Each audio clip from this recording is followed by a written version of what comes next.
Right, my second point is that the Bible provides us with strategy, techniques, principles that you will glean from on how to approach things in this life.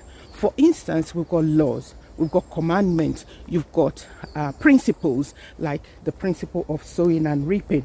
You will see and experience these things when you're reading the Bible, and those information, as you're taking them in, you will be surprised at how much of it you will start applying to your everyday life.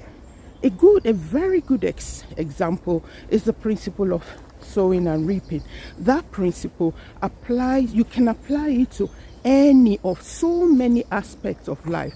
And taking that wisdom from you reading the Bible knows that, for instance, if I'm a school teacher, or let's say I'm a student, I know that I need to sow.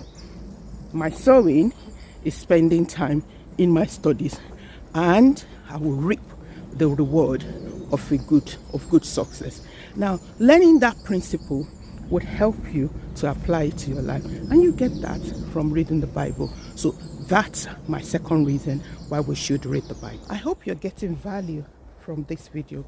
If so, please give us a thumbs up and subscribe to the channel for more things like this, and also turn on your notification button so you can receive an alert when a new video is being released.